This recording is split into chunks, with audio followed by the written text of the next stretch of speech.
So, boat mode. Never tried it before, but today we're gonna get into that. Trying it right in front of my house before I actually go to use it on a boat. Let's get into it. So, in reality, all that boat mode really is for the Autel Evo is essentially just allowing you to take off from spaces that aren't exactly level or are somewhat uneven, like in terms of like stability. So like it's on a boat. That's why it's called boat mode, obviously. So if you're on a rickety surface like a boat that's kind of, you know, sloshing around in the water, then the Evo should be able to take off. I've never actually used it before, but I plan to use it sometime soon at the river doing some video stuff for my crew team. And before I do that, I want to make sure that I can use this and not actually have any issues with, say, it not being able to take off or not being able to land or anything like that. So I'm going to set the Evo up and then flip it into boat mode, and I'll show you how to do it in the app. There aren't many videos on this actually, so that's why I decided to make this. So before the video starts, I'm just going to ask you to hit the like button and subscribe. Also turn on that notification bell so that you can get notified of all my Autel Evo videos that I post montages, tutorials, and stuff like that. And I hope this video is helpful to you. Alright, let's get into it. Because there are two ways you can use it. You can use it for taking off and landing, or you can use it for like hand launches. So like if you can launch from your hand with the Evo, which you could do technically before, but if you were covering like the bottom sensors, then it would be like, oh no, you can't do this. But it should be fixed now with the boat mode. The boat mode update actually came out a long time ago. I don't even think I ever updated to it, so I don't know. It's been a while. It's been a while since I've updated the drone, so it just depends. But yeah, gotten all set up. Let me get the screen recorder going here. So before I continue with the rest of the video, I actually have to update the Evo first, so I'm just going to do that really quick right now. These updates are very slow, so I got myself a snack to get, I keep pressing these buttons on the bottom.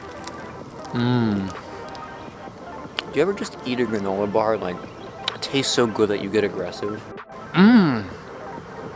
Tastes so good. I probably should not be talking with food in my mouth. And now the process for downloading the update is done, but now I have to upload it to the drone. This is annoying. They actually recently changed the Autel app to, they got rid of the old version. They had a new beta testing version for the new one, so now it has the options for the Evo 2. I don't know why they didn't just update the old one and make it the new one, but you have to uninstall the old one and reinstall it. They took the old one off the App Store, or they just literally changed. It's so weird. It was really weird. So it would appear as if the update was successful. It took forever, but, you know. So, we go into the camera. We see that 400 ISO is way too much. We get down to 100, 200, right? Alright. So now, in order to enable boat mode, what you're going to want to do is you're going to want to go down to Teta. It's under flight control. You go to boat mode and you turn that on. In boat mode, take caution as the aircraft's hover will remain static regardless of boat speed or listing. Be aware the home point will not update automatically. So that's an important thing to take note of. The home point will not automatically update, so you gotta keep changing it. Yeah. Alright. So apparently what I can do in boat mode is this. Heck. Okay. This is making me feel a bit weird. Oh, how am I supposed to do? Oh, wait. Other. Yeah, other hand.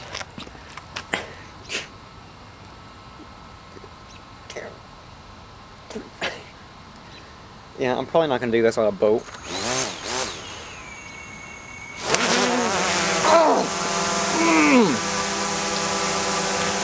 Oh my.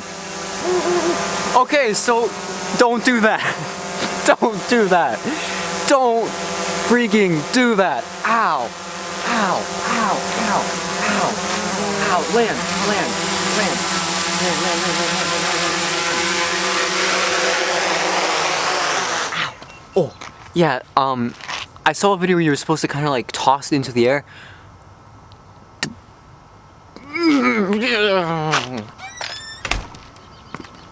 You know, thinking back on that, what I did was kind of stupid.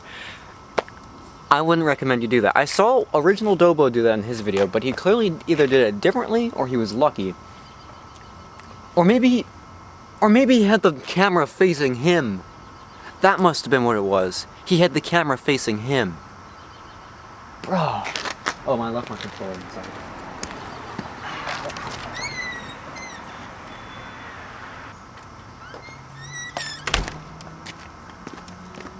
So, I can't feel my finger, but, other than that, bleeding has stopped after a bunch of hydrogen peroxide and a band-aid was put on it, so, I'm just gonna try to take off normally. I know it's possible. I probably shouldn't have done it the other way around. That was super sus, and I hurt myself doing that. Not fun. So, ow. Ugh. And now I'm realizing more and more that it's probably not the greatest idea to hand launch a drone of this size in general. I'm lucky that I still have like most of my finger, because that was my pinky finger, the weakest one that any human has generally. So, but yeah, we're gonna fly now.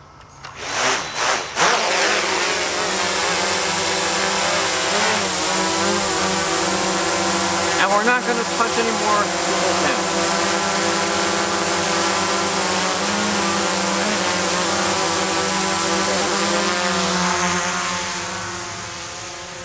So, what does need to be tested though is hand catching, because that might be the only way to get back onto the boat, because, you know, a boat might be rocky, so, I'm gonna try that now. It should be better. I don't have to bruise my hand again.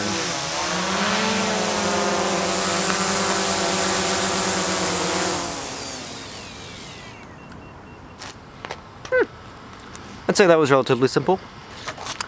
Alright. So, I mean, it proves that boat mode is possible to land in your hand, but taking off in your hand, you've got to be really careful. If not, just don't do it at all if you can help it. But yeah, hopefully the rest of this video should be continued with me flying from an actual boat, but we will see.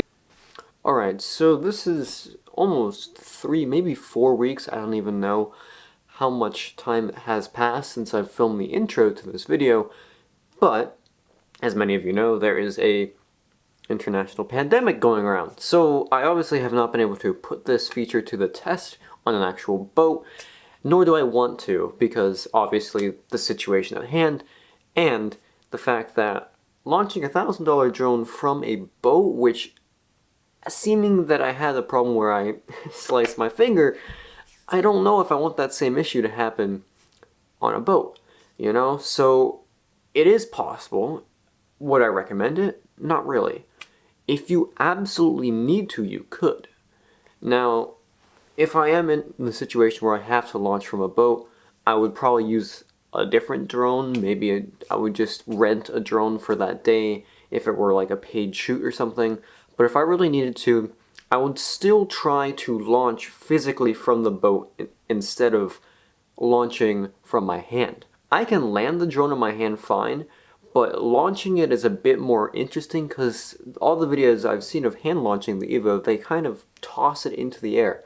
And as you probably saw, when I tried to toss it into the air, it went up and then fell back down, and I tried to catch it, and then I sent my hand under it, and it kind of rose back up again and hovered. I probably shouldn't have set my hand under it, but I did not want it to crash, and it didn't crash, it just clipped my finger, which has essentially healed now. There's a slight scar there, but it's nothing noticeable. But yeah, boat mode on the Autel Evo, it's a good feature, and I'm sure that it will also help for if you are on like a slanted surface and you're taking off, and maybe the gimbal will perform better. But I have seen, during that flight I did see noticeably improved gimbal performance. However, it's nothing major. But yeah, if you enjoyed this video, be sure to drop a like and subscribe.